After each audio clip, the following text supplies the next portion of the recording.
My name is Jaws.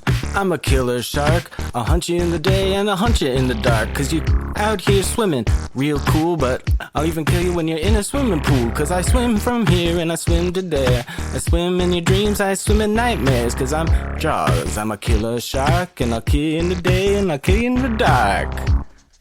Huh. Alright. This is Open Mic Night of the Living Dead, and this is part 3, our final part of the Jaws episode. It's gotta be. Also, picking my jaw up off the floor, did you just make that up? Yeah, I'm running out of things. I really am impressed. Well, seriously. All right, let's go into the theme song. Okay, let's do it. 1, 2, theme. The creature's creeping right behind you. I hope you finally find a little slice of peace and light. Cause it comes crashing down tonight. Welcome to the open mic. When we call your name, you'll die. But there's no need to dread. This is the open mic night of the living dead.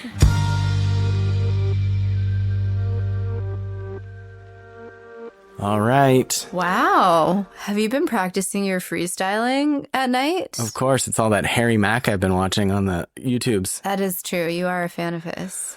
People always say, I think I've talked about him before on this podcast. I don't really watch him that much, but he's good.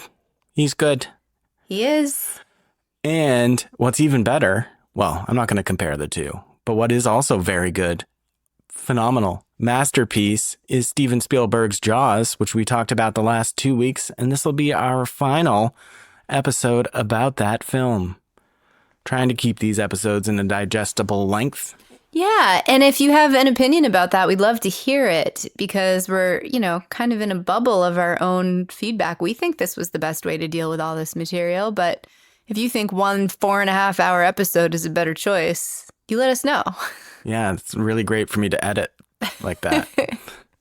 I do think this episode is going to be the shortest of the 3, potentially, but let's see how it goes. Yeah, say that now, and then we'll go. Well, I mean, and we ended up with, you're going to need a bigger boat, and a lot still happens after that in Murder Mayhem. Oh, I'm Rachel. And I'm John. Sorry, this is so weird because usually we don't start in the middle like this. And this is Open Mic Night of the Living Dead. We're a horror movie podcast. Right now you're listening to one of our deep dive episodes, which means there's going to be lots of spoilers. And if you missed the first 2 parts, feel free to go back and listen to those first, or feel free to join us from here, though this is the fin end of the trilogy, I guess. Are you saying fin like shark, or are you saying fin like fin in French, which means end? Both, because I'm so smart with words and Frenchness. En français. I really like the French's onions, those fried onions that you put on the I like those too. Green bean casserole. I think I'm getting hungry. It's too early for that. We also met at an open mic night, a water-based open mic night. I don't know if you've ever seen Deep Blue Sea, but it was like one of those science stations out in the middle of the ocean. Rachel was researching how to use serum from the brain of genetically modified sharks in order to make better musicians. Yep, exactly. And I came from that creation, and they had like a weekly open mic night. And when I was finally developed, they called it, they didn't say like born or like mature. They just were like, he's developed now, let him do an open mic. And from there, she fell in love with her own creation. I'm not sure about the moral implications of that or the ethics of it, but that's how we ended up here. I think that could be a movie. Yeah. Actually. But all of that aside, because of our musical interests, we'll also be performing Jaws-inspired songs at the end of this episode, guaranteed. 100%. That we've each written, and neither of us have heard what the other person's written. So that's always a fun time. A fun time. You're in for a fun time. Who describes it as a fun time? I mean, you just did. So let's see if you're a liar. And my pants What? are on fire. Not in the water. Got it. I'll dip right in on my little science station. All right. So, yeah, we're going to need a bigger boat. Brody was just tossing the chum in the water, acting all ornery about it because he's stuck doing the menial tasks while Quint is running the boat and Hooper's doing all the science stuff. So poor Chief Brody's over here chumming, and out pops Jaws. Well, it's not really called Jaws. Sometimes I call the shark Jaws, but the shark doesn't really have a name. The shark pops out of the water, showing us its gigantic jaws. And that is when Brody says the famous line, "You're gonna need a bigger boat." Now, this is not framed as an elaborate monster entrance. The shark appears during an ordinary task. It almost makes the encounter feel casual, which is even more terrifying because the shark's right there. Right there. If he had his hand out any further, it would be chomped off. Exactly. So this sparks, an idea of being able to track the shark now that they've got it in their sights.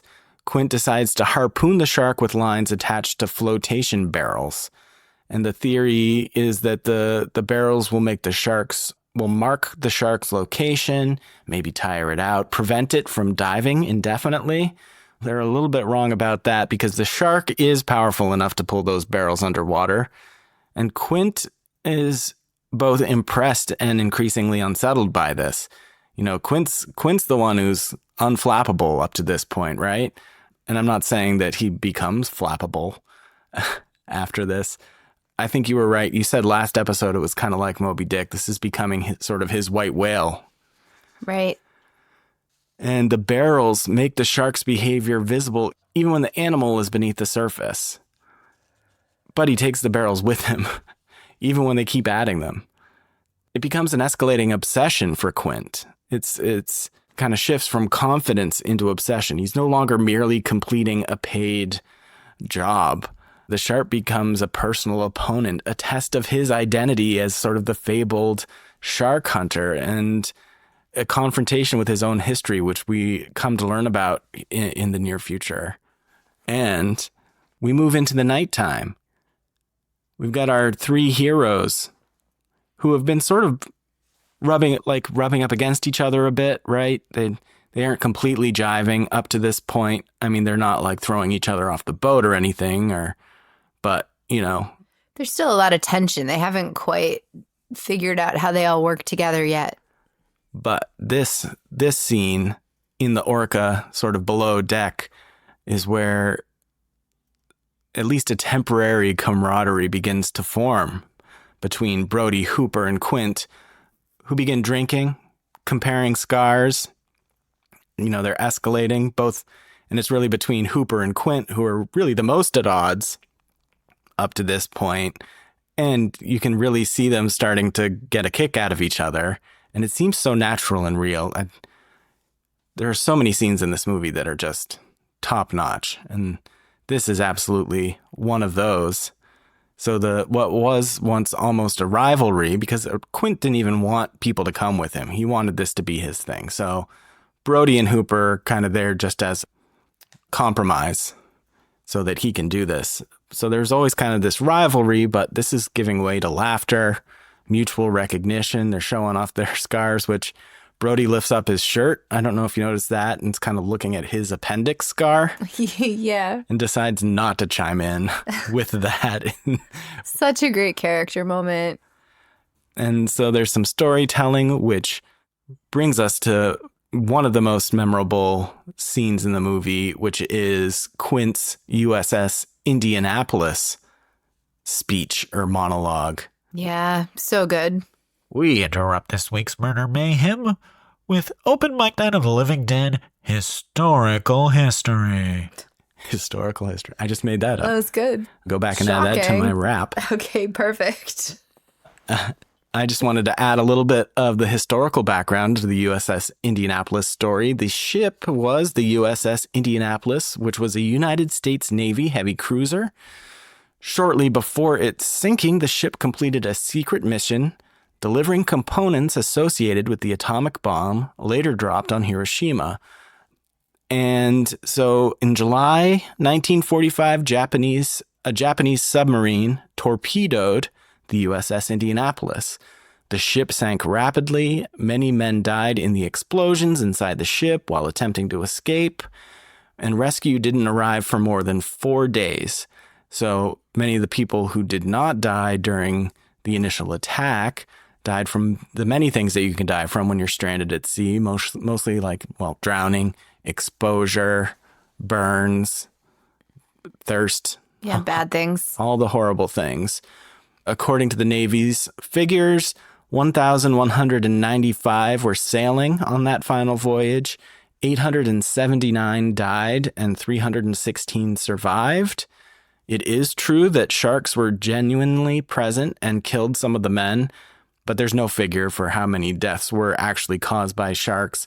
And it is not, but it is the grand minority were killed by sharks. So Quint introduces this story because he was one of the men on that ship in this story. So Quint all of a sudden becomes far more than a stereotype.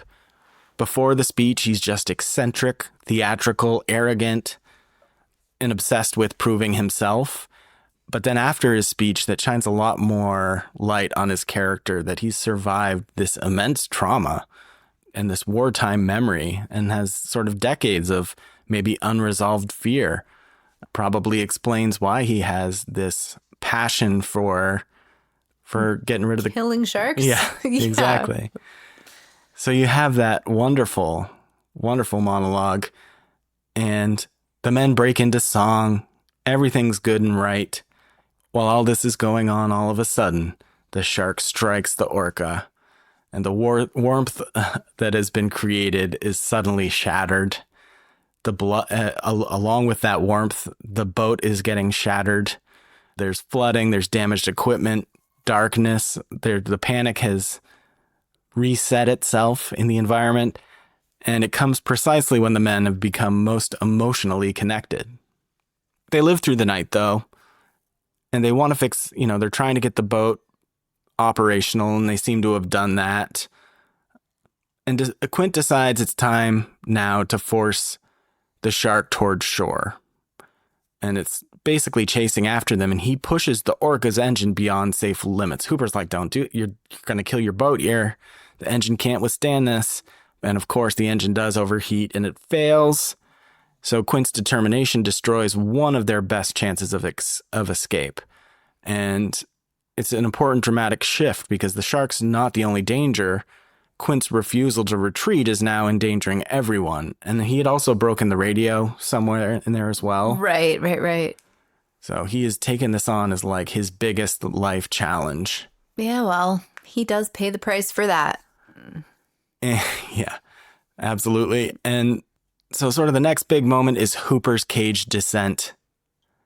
And the plan is Hooper's brought a shark cage with him. He dresses up in his diving gear. He's got his diving equipment and a poison spear. Is it like poison or is it like a medicine? I think it's like a tranquilizer. Yeah, that's what I think too. So the idea is he's going to get in this cage and the shark's going to come at him and he's going to inject the shark with the sedative tipped spear. Well, and one of the great moments in this is sort of Brody's reaction to it. Brody's like, you're going to go in. And it's interesting because Brody has protested so many things throughout the film. He doesn't like explicitly protest this. It's one of those moments where Hooper says to him, do you have a better idea? And then it cuts to them. It's like an immediate cut. Another great moment from Verna Fields, the editor. It seamlessly puts it together like it's all kind of from the same moment, but it's later on because now you're looking at Brody through the cage a little bit. And he's still got kind of the same worried expression on his face, but he's helping set up the cage. Hooper's going in. And of course, the shark approaches the cage. And this sequence combines some of that real shark footage we talked about last time and the stage material. Hooper drops the spear before he can complete the plan. So that's a problem. And the shark attacks and destroys the cage. But Hooper escapes. He swims down to the seabed, hides behind a rock. It's a great scene. And the shark, And we know that, right? As Right. viewers, but Brody does not know that. nor does Quint. Or Quint, right. They both think Hooper's been killed because the shark absolutely destroys the empty cage, which they see the evidence of that. At that point, the boat has begun like overfilling again. They've destroyed the engine. The floods have, the leaks have sort of overtaken them because the shark has now begun attacking the boat directly, like taking big chunks off the butt end of the boat. And so the orca begins to tilt and sink, and Quint and Brody start sliding towards the back end of the boat. I bet there's like boat terms for this that I'm not using. Fore and aft? You're an aft. Back end of a boat? I'll take it. Quint loses his grip and slides down directly into the shark's mouth. Brody attempts to hold on to him, but he can't. And the shark bites down as Quint screams. He's trying to punch it, trying to do everything he can to avoid it, but he can't. He gets all chewed up and dragged below the surface. So, obviously, this is the film's most explicit attack, and which is unlike Chrissy's unseen death or Alex's fragmented attack. Shark's fully visible. The victim is a principal character, one that the audience has grown to respect and love. The violence is prolonged, and the audience sees the bite directly. And Quint is ultimately killed by the creature around which he's built his identity. This also leaves Brody alone. Super scary. A guy who, 24 hours ago, 48 hours ago, was deathly afraid of even going on the water. Now he's alone on a sinking boat in the middle of the ocean, facing the exact thing that he fears the most, which is the ginormousest serial killing shark. And he doesn't have the two professionals, basically, who he was relying on. Hooper's luckily still alive at the bottom of the ocean, but he usually was sort of the sound mind of the operation. And then the brawn and the bravery has also just met his fate. So what does Brody do? What's he left to do? Luckily, earlier in their excursion out to sea, they've set up the fact that Hooper has brought compressed air tanks above the orca. And, during that earlier scene, Brody knocks one of them over and Hooper freaks out and warns them that the tanks are dangerous, that they could explode if you knock them around too much. And it establishes that these compressed air tanks are here. So during the final attack, Brody jams one of these tanks into the shark's mouth. The shark's swimming around with his mouth full of tank, and the boat's continuing to sink lower and lower. At this point, it's basically just like a chunk of that top bit and the mast sticking out. Brody jumps on the mast. He's got Quint's rifle. He begins firing repeatedly as the shark kind of circles back around. And I think he says, like, "Smile, you son of a," before he gets the final shot that hits the tank and blows the shark to bits. Amazing. Now, scientifically plausible, most people say no, that it probably wouldn't be able to explode this way. So, listeners, this is not like an educational moment for you. If you are ever faced with a killer shark, if you've got nothing else, I guess try the exploding compressed air tank, but that's likely not going to work like it did in this movie. Spielberg chose this dramatic catharsis over realism. It's a movie moment, and it's a wonderful one, because the audience has been waiting the entire film for the threat to become fully visible, for Brody to take direct action, and for the shark to be decisively destroyed. And that all happens here. And it also gives Brody a release from his earlier helplessness and his guilt, and, completes his relationship with the water. Lastly, we get a nice little bow on top of our present that is Jaws. Hooper reappears. He resurfaces. After the shark is killed, he comes up. He's probably worn out and swims up to Brody, who's very relieved to see him alive. Yes. They laugh a little bit. They kind of talk back and forth. They create a makeshift flotation device and begin paddling towards the shore.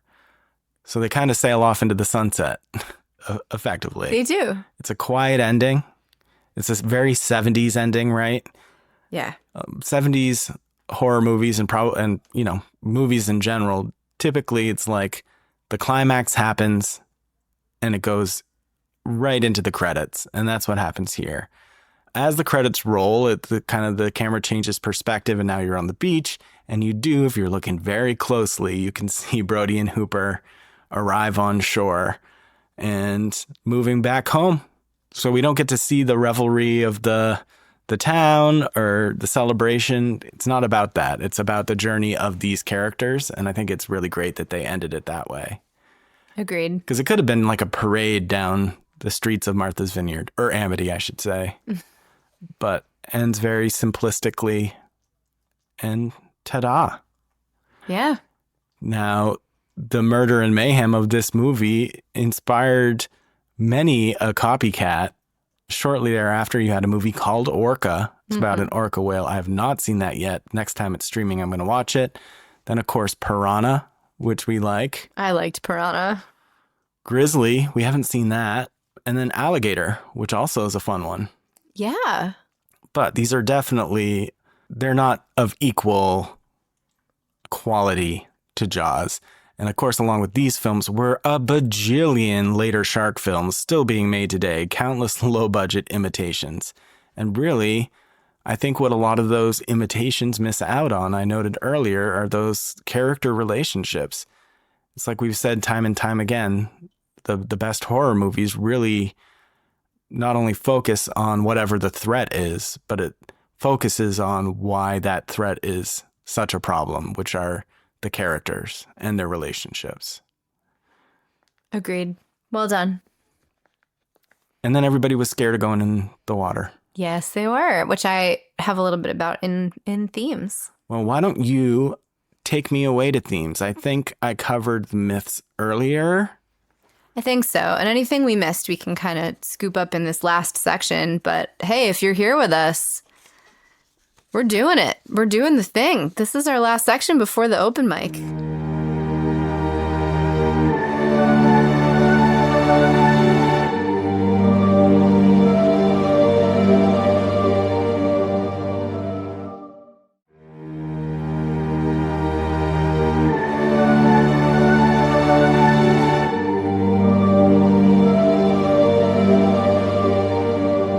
Of course, like any great movie, any great story, there are multiple ways to look at it and multiple lessons to be learned. One of the biggest themes in this movie is the public welfare versus the economic self-interest, which is played out between Chief Brody and the Mayor Vaughn. And that's the whole engine of this plot, right? That Vaughn keeps the beaches open because a bad summer would devastate the town, which is based on tourism, which is a real structural pressure. Like, this guy's whole livelihood depends on the town doing well and people voting him into office. So everything he does is done with that thought. Is that how most politicians operate? Worrying about what's going to get them elected at the next run? I don't know. I'm not going to say that. This isn't a political show, but I think that it's arguably more scary than a mayor who is corrupt and has the mob after him, like in the book. I think scarier is when the structures enrich individuals, and so individuals make choices for that. Oh, here's one of the notes I took. Government prioritizing making money over the safety of the people. That never happens, right? And this theme is teased out when you have like the townies versus the tourists. That plays out a lot, right? Institutional indifference is shown by throughout, like when Chrissy's death certificate is altered to show that she didn't die from a shark attack, right? That it was like, that's not doing justice for Chrissy. That's because it's for the town. So the institutions kind of keep making these choices over the individuals, and and they were wrong. And then that poor kid died. We've also got themes about insiders and outsiders. So there's the phrase "a summer girl," right? So there's constantly kind of this tension between the insiders and the outsiders. The film keeps pointing out who does belong and who doesn't belong in Amity. And Ellen has the line, "When do I get to become an islander?" early on. I think she's talking to Brody, when that happens. I think she's talking to another mother. It's another mother. That's right. And again, that just makes this chief that much more interesting, that he is an outsider in this place trying to make changes that seem obvious to him, but it's not the way things are done there. And so kind of learning how to affect change if you're an outsider. There was also a cute moment in Amity, you say yad, where they're talking about accents, right? Like code switching between kind of the city guy and the island guy. There's some interesting stuff about masculinity and competence and what it is to be. The scene where they're comparing their scars is a really good example of this. And also that kind of like healthy male relationship that we see in that same scene. These three men are very different men. So Quint is like the brute survivalist, survivor of World War II, brash, drinking, the bow-legged women song. He's kind of this like super hyper masculine war guy. Hooper is the educated city guy who has smooth hands, right? Like he doesn't have the calloused hands that Quint is looking for in someone on his ship. And Brody is this anxious, domestic-centered city guy who has come here very well-intentioned and very earnest. And these three guys kind of represent different men. And the one who wins, the one who shoots the shark in the face and makes it explode, is the ordinary family guy. He's the one that succeeds, not the super educated, smart guy with the technology, and not the super hyper masculine, violent war guy. It is Chief Brody, the guy that takes care of his kids and who has a good relationship with his wife and who just wants to make things better. I also made a note about none of them are dreamboats. Like none of them were Hollywood hunks, right? Which I learned as we were researching was a deliberate choice because Spielberg didn't want anybody like that. But it is, again, the normalcy that plays out here. And horror explores our fears of normalcy being disrupted or like a loss of normal life. And so the fact that Brody is the one that finally defeats the shark kind of underlies that. And that kind of like normal masculinity, like the normal anxious father is the one who saves the day. I do think we're seeing a bit of a return to that recently in movies. I mean, obviously you've got big stars in some of these horror movies, but it's not, I feel like the 2000s is like the biggest offender of having like late 90s and 2000s of just having all uber attractive main characters throughout, which I didn't really pick up on during that time because I was growing up then and they were the movie stars or whatever. But it does make things more realistic when you have a variety. Well, and that also changes a lot about how people see their own worth and their own value, right? That if you see someone who looks normal up on screen, there's someone on YouTube, or I don't know, she makes short videos. I watch them on YouTube. Who knows where she makes them for? But is going through a bunch of 90s movies to reevaluate her why she never likes what she sees in the mirror. And she goes through all these old like 90s and 2000s TV shows and movies where the fat girl or the big guy actually is someone who looks very healthy and is a completely average body type, that back then they would make fat jokes about them all the time. Like one of the aunts on Sabrina the Teenage Witch, who is like, nowadays you would be like, what? No. But I think not just with weight, but also with the way that people looked and all that. I think maybe that's why I like 70s movies so much. That is one of my, when you look at all my ratings, I consistently rate 70s films among the highest. I think I enjoy them because there's that sense of realism. I mean, there's still plenty of pretty people, but lots of pretty people. Yeah, this is not overall, but I think you make a good point. And I think with kind of the access to filmmaking that technology has provided in the last 10 to 20 years, you can get more people. I think ordinary stories are more appealing now. Maybe. We're definitely seeing a shift right now, I feel like, away from some of the blockbuster comic book movies, superhero movies. I could be wrong. I think it's also really hard because we're so embedded in the horror indie scene, like weird stuff that I'm not sure. I think there's so many small fractured groups because of the internet. You can just see your own stuff and you will see the outside stuff less. Whereas when Jaws came out, there's like 6 TV channels in the 70s for the most part. So everybody would see the same ads and would see the same stuff.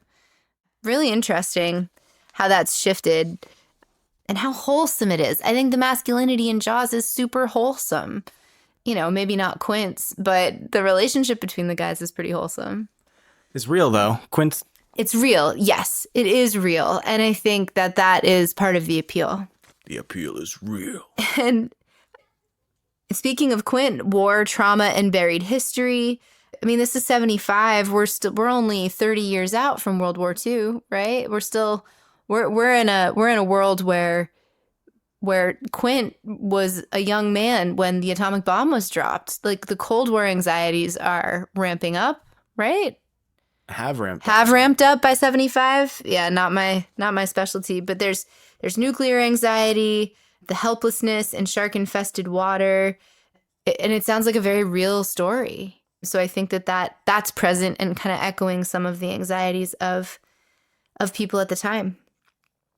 I think the unseen and the unknown horror, which we've talked about, the mechanical shark not working, forced Spielberg to tell the story differently, with the horror being unseen. And so the suggestion over spectacle ended up being the film's strength and not a weakness. The dolly zoom and the POV shark shots, all like what you talked about, where the camera looks at someone reacting instead of showing what they're reacting to, like that. All of those things emphasize the scariness and the fear inspired by the unseen and the unknown. The final kind of theme or topic that I kept running into that I think we could probably say some interesting things about is the aftermath of this movie and the relationship of sharks and the public and the fear that this movie inspired and the regret of a lot of people who participated in it about what it meant for sharks. So the film and the novel before it are both widely credited with triggering a real-world wave of trophy shark fishing along the U.S. East Coast in the years after its release. So shark and ray populations have declined more than 70% since the 70s. Although overfishing generally, and not just Jaws-driven fishing, is the larger driver, according to Popular Science. Yeah, that was what I was going to say. Yeah.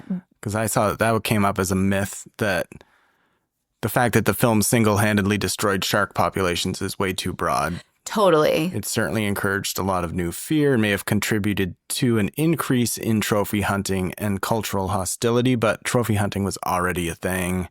And then commercial fishing, finning, and in connection and collaboration with slow reproduction of sharks, and then also habitat and ecosystem pressures have contributed to that. So this may have caused a bit of a uptick, but can't be solely blamed. Totally. Well, and even if the shark population was not decreased because of the movie, both Spielberg and Benchley have publicly and repeatedly expressed regret about how their work has contributed toward the negative perception of sharks in Western society overall. Spielberg said, this was in, I think, Smithsonian Magazine, he still fears sharks are somehow mad at him for it, which makes me think of Jaws 4. Oh, yeah. Which I know he didn't make, but like sharks have a personal grudge against him. Benchley spent the latter half of his life as a shark conservationist and worked really, really hard to try and conserve the shark population and their natural habitat and all that. I bet there was moments where he'd run into somebody and he was doing his like shark conservation stuff, and people would be like, "Have you seen Jaws?" And he'd have to be like, "I wrote Jaws."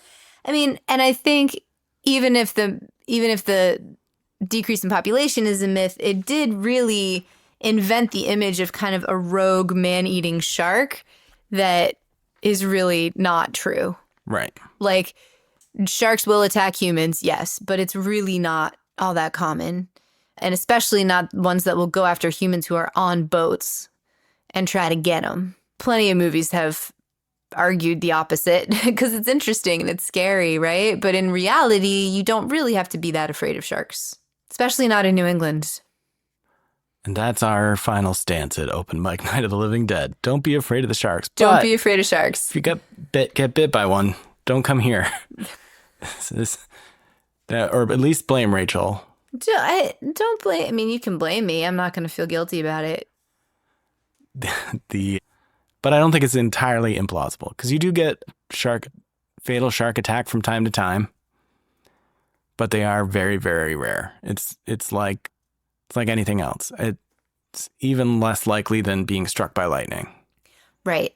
And especially not off the coast of Nantucket. Although I think at least once a year I see a notification that a great white has been sighted off the coast of Massachusetts or New Hampshire or Maine or something. So they're around, but like... I think I even heard that the amount of deaths annually by like being crushed by a vending machine are higher than deaths caused by sharks. Yeah. That sounds really familiar. I think I have also heard that factoid at some point in the past. But yeah, I mean, those are kind of the themes I had. I think some of our movies are themes around which a story is crafted, and some of them are stories out of which themes emerge. And this is a spectrum, right? But I think really Jaws is that adventure story that through it we do explore some of these themes, but this is not like looking at this and like Smile, I would say the themes in Smile, I would have a lot more to chew on there. Haha, get it? Can you imagine the shark doing the smile? Stop. That would be pretty bad. Have you practiced the smile in the mirror at all? No need. Since we covered those movies? I think I've got that just locked and loaded anytime I want. I know, I'm just saying, I'm just wondering if not that I'm saying that I have practiced in the mirror a few times just to see what it would look like. Anyway. And I was looking to see if there's anything else for us to discuss before we close this out. I'm sure we've missed so much. Endless amounts of stuff. Like we've said before, I mean, if you're a big fan of this movie, you could probably spend an awful lot of time looking up about it. There's a whole website called The Daily Jaws that has a ton of articles that I used for this research. Who's your favorite character? You know, my initial gut instinct is to say Quint, just because the performance is so great and he's such an interesting character, but I think I gotta land on Brody. Okay, that makes sense. He's a good dude, good family dude. I see alignment between you and Brody. Wants to help the community, fighting against the government. I like that. That's good. Sticks with it till he succeeds in his goal. Yeah, he's a good guy. I think Hooper's my favorite. Oh, yeah. Yeah, the smart, funny nerd who rolls in. Well, we definitely got to get you seeing Close Encounters. Yeah. Dreyfuss is the star of that one. I really liked his performance. I think this time watching the movie, his performance struck me the most since the last time I'd seen it. I was like, wow, man, he's really good. And his responses to Quint's needling and the back and forth, man, it's all just so well done. But yeah, that's it. We nailed it, man. Did you have any favorite quotes? I this time I actually didn't do as good of a job. I think it was probably between Hooper and Mrs. Brody. If your husband is here, I'd like to talk to him. So would I. I think that was probably one of the ones I liked the most. She also said at one point to him, "You want to get drunk and fool around?" That was pretty cute. Yeah. There's a lot of great little lines throughout this. I think thanks greatly to Carl Gottlieb, who was sort of the puncher-upper of the natural dialogue, right? I think so. He had the final hands on it, final pen. The sort of day-to-day revisions. I'm just looking through my notes here. Oh, there's that great moment when they've caught the tiger shark and the crowds are all gathering around or whatever. And one guy like basically asks, like, what is it? Or something. A fisherman is like kind of talking to Hooper, and Hooper tells the fisherman it's a tiger shark, and he goes, "Oh, what?" which is great. And then we had when Brody is doing the mimicking thing with his kids mimicking him. And, he's kind of at his lowest because they haven't listened to him completely yet. And this is right before Hooper's going to join sort of the team. And he says to the kid, give us a kiss. And the kid's like, why? Because I need it. Yeah, that's another really sweet one. And then later when they're drunk, Brody decides that they should cut open the tiger shark to make sure. And I think Hooper challenges, there's like, Brody basically says, I can do anything. I'm the chief of police. It's pretty nice. And then we've talked about it multiple times, Quint's USS Indianapolis monologue, but I really liked, how deep that gets and, sort of how emotional it is. And then it ends with the line, anyway, we delivered the bomb, which is such a good. Oh, yeah. Just kind of like caps it off and kind of almost tries to trivialize it. Like, no big deal. We've succeeded in our mission. Funnily enough, a family member of mine got stuck in the ocean today and needed some police cars and a fire truck. Oh, geez. To come. I think they ended up swimming back by themselves, it looks like. But they did have, and a police boat came to the rescue. All's well that ends well. Never a dull moment. Nope, not in the ocean. That Atlantic Ocean, better look out. Yeah, so I guess it's time for the open mic. That sounds about right. Y'all have been waiting for 3 weeks. And we spun a songwriting gimmick, as we always do. It's been so long I almost couldn't come up with the word, but it was opening line, closing line, right? Yes. Which meant that our song in some way needed to incorporate the opening line from the movie and the closing line from the movie. Do you have those handy? I don't. So the opening line is, what's your name again? Which was from the guy who was chasing Chrissy. Yep. And the closing line was, I can't imagine why, which was either Brody or Hooper being like, weren't you scared of the water or something like that? I can't imagine why. Yeah. I think it was Hooper, but... Yeah. So I'll be interested to see how you've incorporated that and created a song from it. They're pretty good lines for that gimmick because they were pretty workable. Yeah. Generic enough, but also specific enough. I need to flip a pick so I know Flip who's it. going first. All right, heads is the writing side. Call it in the air. Heads. It is tails. You choose. I guess I haven't gone first for a couple of sessions, so I'll go first. All right, cool. Let's do it. Let's get set up.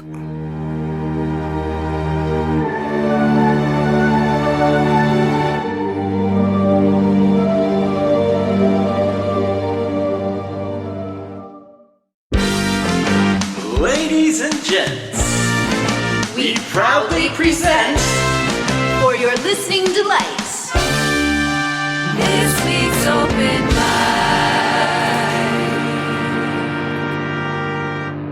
All right. I'm set up, ready to go. This is my Jaws-inspired song. I think we were saying opening line, closing line, but I think it was called first line, last line. Same difference. Again, those lines are, what's your name again?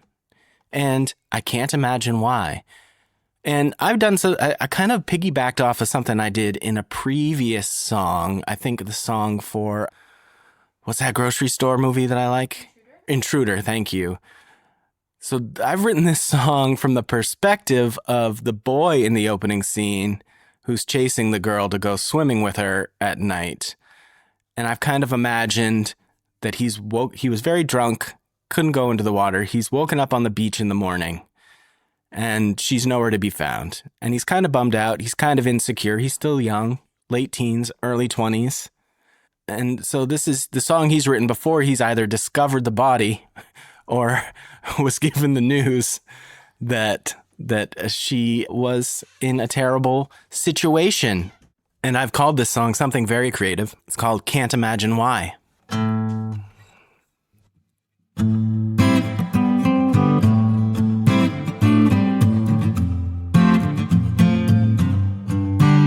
What's your name again? Are you running away? away from me, you're running away with me. What's your name again? Am I simply following you or falling in love with you? 'Cause I can't tell if you'll be here in the morning, or if you'll slip away without a warning. 'Cause I can't imagine why you'd send me signs like that just to take them all back. No, I can't imagine why you let me sleep all through the night. I can't imagine why.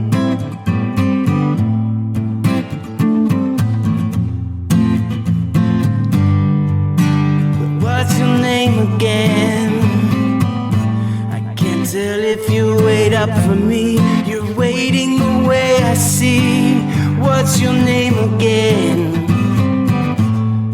'Cause I can barely stand it. I am barely standing. Well, I can't tell if it's the drinks that are talking,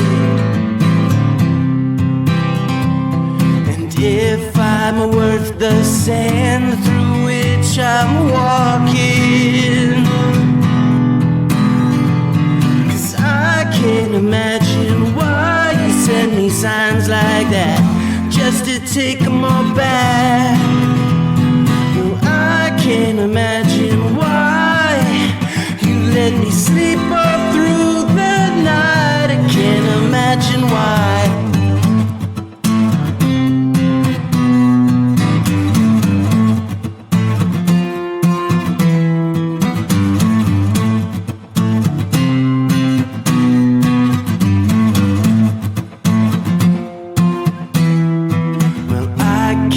Tell if you'll be here in the morning, or if you'll slip away without a warning. No,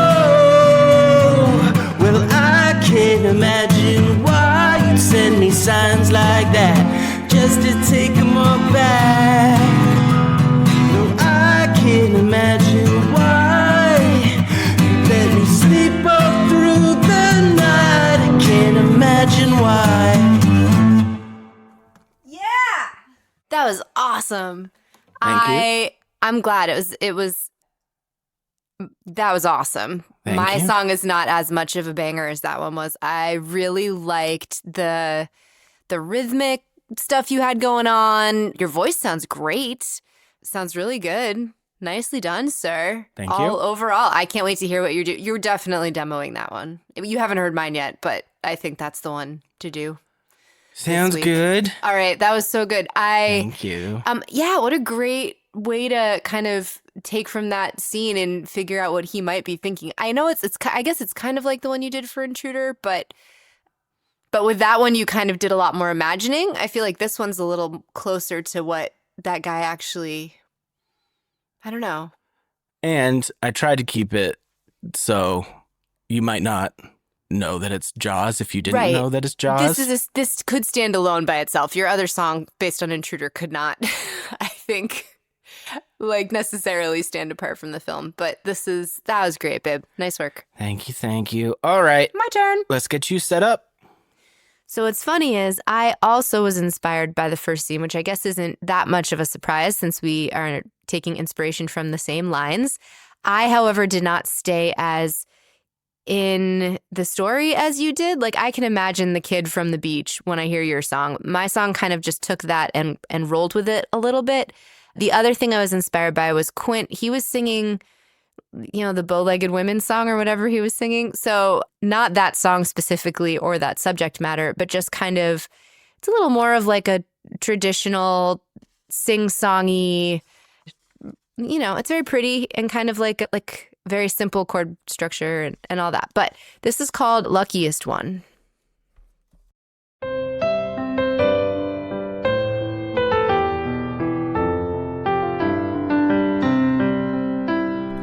Lost in the crowd, voice is so loud. Tell me, what's your name again? Saw your sweet smile across the aisle. Could I be the luckiest one? So dance for me, darling. Dance once again. Dance like the world's gonna end. And dance till it's over. Dance till it's done. Oh, I am the luckiest one.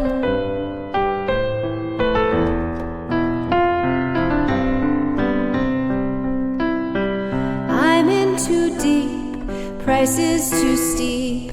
Wish I could tell you a lie. Thought I could make it, looks like I can't take it, though I can't imagine why. Still dance for me, darling, dance once again. Dance like the world's gonna end. And dance till it's over, dance till it's done. Oh, I am the luckiest one. And dance till it's over, dance till it's done. Oh, I was the luckiest one.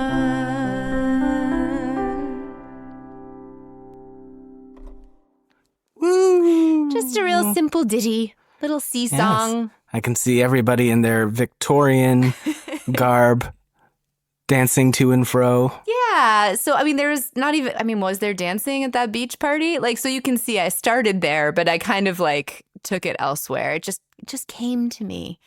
That was a fun little simple one. I didn't stress about it too much and very basic chords, but that's just what I felt like this week. Very lovely, 3 my weeks lovely.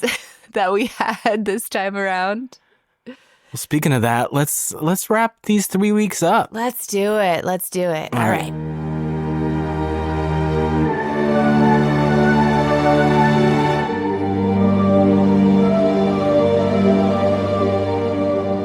All right. We are losing light. That we are. It's the end of our production here. We've got to wrap things up.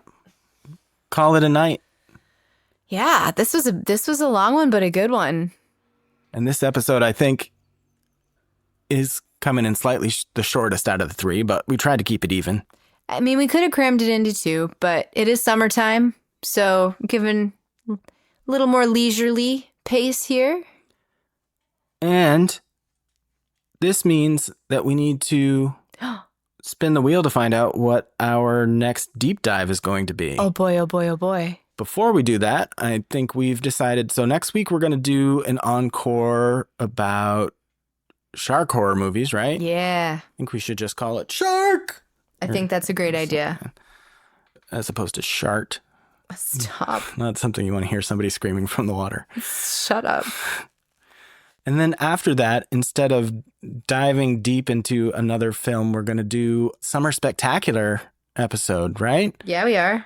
Look at some, aside from the shark movies, some more summer-based horror movies, maybe some that you're thinking of right now as I'm saying this, and maybe some that you're not expecting that I'm thinking of as I'm saying this. But you can't read my mind. Get out of my mind. My mind is for me only. All right. So here are the potential movies we could spin. So this is the Wheel of Horror. I feel like it's been so long. Seriously. We spin the Wheel of Horror to determine what our next deep dive is going to be. And the Wheel of Horror has 13 movies on it and sequel slices and stuff like that. And I have a much bigger wheel called the feeder wheel. So, during the encore episode, I'll be spinning that to find out what's going to replace the movie that we spin today on the Wheel of Horror. And the Wheel of Horror consists of the following movies. Pieces. 30 Days of Night. It Follows. Alien. Weapons. Carrie. Child's Play.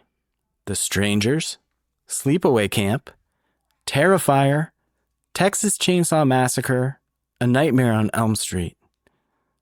Shall we find, or, what I used to call the ever elusive sequel that is not as elusive now because we spun Smile 2 for our previous deep dive. So if we spin the sequel, then we got to spin the sequel that has all the sequels on it. So anyway. That would be exciting, though, because we didn't get we had one sequel. It was our last deep dive of the year. So fingers crossed. Let's see what's it going to be.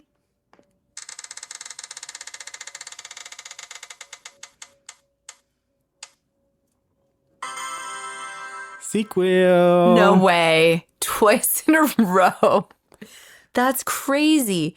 And it's not like your chances go up every time, or you know what I mean? Like every time you spin the wheel, you have just the same amount of chance statistically. Yep. But it did seem, that's funny. Oh my goodness. All right. So the sequel now. Add Jaws to it. Oh, and did you add A Quiet Place? Because that did. was missing the last time that we did I it. All right. So, should I list the movies on the sequel? Yeah, I think so. Yeah, it's been long enough. Psycho 2, The Exorcist 2, Legacy, or whatever it's called. Final Destination 2, Evil Dead 2, A Quiet Place 2, Slumber Party Massacre 2, Friday the 13th Part 2, Fright Night 2, Halloween. Now, if we spin Halloween, I got another wheel for that. Wheels Upon Wheels Upon Wheels, Jaws 2, Candyman 2, The Descent 2, Dawn of the Dead, because we are calling that the sequel to Night of the Living Dead, and of course, Scream 2. I'm excited. There's so many good movies on there, and a bad one or two, which could be fun too. We've never done a terrible movie on the podcast yet.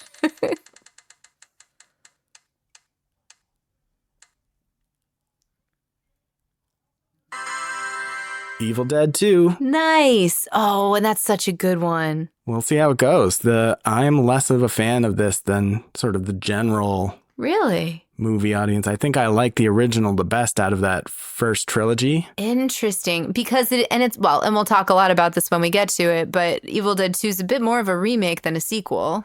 And it's more slapsticky, which... And it is more slapstick in alignment with Army of Darkness. Yeah. There's a lot of... There'll be plenty of stuff to work on. But The Evil Dead was, I think, the second movie we did. So... Yeah, it was definitely early on. It was super... I have the calendar up right now. Yeah, it was our third movie. We did Scream, Exorcist, and then Evil Dead. So our Evil Dead episode came out last August 27th of last year. So... that gives you some time. We're not going to be talking about this movie until August. We need to spin for the songwriting gimmick. Ooh, yes. Here we go.